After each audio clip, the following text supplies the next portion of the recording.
राधे राधे भक्तों, जय श्री कृष्ण। आइए जानते हैं रविवार का व्रत कैसे करें। जानिए पूजन विधि, कथा एवं उसके फल। रविवार व्रत कथा। रविवार सूर्य देवता की पूजा का वार है। जीवन में सुख समृद्धि, धन संपत्ति और शत्रुओं से सुरक्षा के लिए रविवार का व्रत सर्वश्रेष्ठ है। रविवार का व्रत करने व कथा सुनने से मनुष्य की सभी मनोकामनाएं पूरी होती हैं। मान सम्मान, धन, यश तथा उत्तम स्वास्थ्य मिलता है। रविवार के व्रत में ऐसे करें पूजन। सूर्य का व्रत 1 वर्ष या 30 रविवारों तक अथवा 12 रविवारों तक करना चाहिए।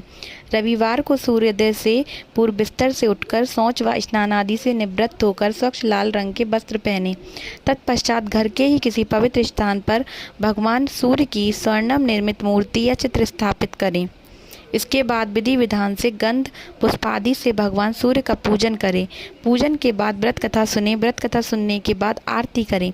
तत्पश्चात सूर्य भगवान का स्मरण करते हुए ओम हाम हीम होम सा सूर्याय नमः इस मंत्र का 12 या 5 अथवा 3 माला जाप करें। जप के बाद शुद्ध जल, रक्त चंदन, अक्षत, लाल पुष्प और दूर्वा से सूर्य को अर्घ्य दें। सात्विक भोजन व फलाहार करें।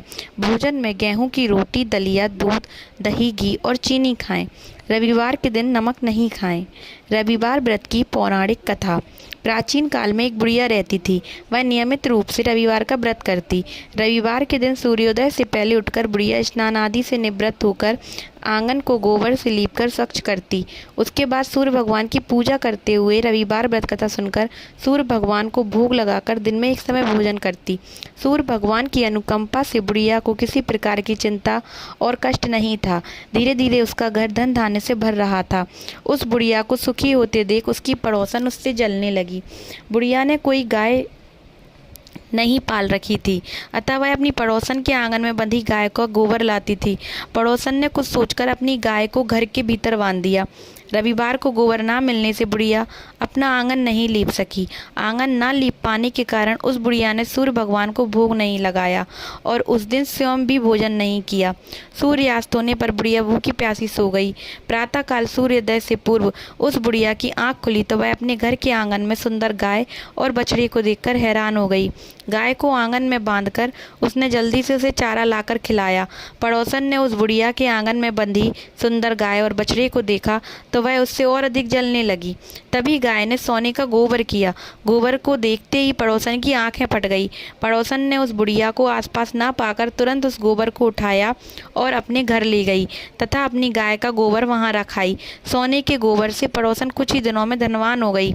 गाय प्रतिदिन सूर्योदय से पूर्व सोने का गोबर किया करती थी और बुढ़िया उठने के पहले पड़ोसन उस गोबर को उठाकर ले जाती थी। बहुत दिनों तक बुढ़िया को सोने के गोबर के बारे में कुछ पता ही नहीं चला। बुढ़िया पहले की तरह हर रविवार को भगवान सूर्य देव का व्रत करती रही और कथा सुनती रही। लेकिन सूर्य भगवान को जब पड़ोसन की चालाकी का पता चला तो उन्होंने तेज आंधी चलाई। आंधी का प्रकोप देखकर बुढ़िया ने गाय को घर के भीतर बांध दिया। सुबह उठकर बुढ़िया ने सोने का गोबर देखा तो उसे बहुत आश्चर्य हुआ। उस दिन बुढ़िया गाय को घर के भीतर बांधने लगी। सोने के गोबर से बुढ़िया कुछ ही दिन में बहुत धनी हो गई। उस बुढ़िया के धनी होने से पड़ोसन बुरी तरह जल भुनकर राख हो गई और उसने अपने पति को समझा बुझाकर उस नगर के राजा के पास भेज दिया। सुंदर गाय को देखकर राजा बहुत खुश हुआ। सुबह राजा ने सोने का गोबर देखा तो उसके आश्चर्य का ठिकाना ना रहा। उधर सूर्य भगवान को भूखी प्यासी बुढ़िया को इस तरह प्रार्थना करते देख उस पर बहुत करुणा आई। उसी रात सूर्य भगवान ने राजा को स्वप्न में कहा, राजन, बुढ़िया की गाय व बछड़ा तुरंत लौटा दो, नहीं तो तुम पर विपत्तियों का पहाड़ टूट पड़ेगा, तुम्हारा महल नष्ट हो जाएगा। सूर्य भगवान के स्वप्न से बुरी तरह भयभीत राजा ने प्रातः उठते ही गाय और बछड़ा बुढ़िया को लौटा दिया। राजा ने बहुत सा धन देकर बुढ़िया से अपनी गलती के लिए क्षमा मांगी। राजा ने पड़ोसन और उसके पति को उनकी इस दुष्टता के लिए दंड दिया। फिर राजा ने पूरे राज्य में घोषणा कराई कि सभी स्त्री पुरुष रविवार का व्रत किया करें। रविवार का व्रत करने से सभी लोगों के घर धन धान से भर गए। रास्ते में चारों ओर खुशहाली छा गई। स्त्री पुरुष सुखी जीवन यापन करने लगे तथा सभी लोगों के शारीरिक कष्ट भी दूर हो गए। बोलो सूर्य भगवान की जय। जय।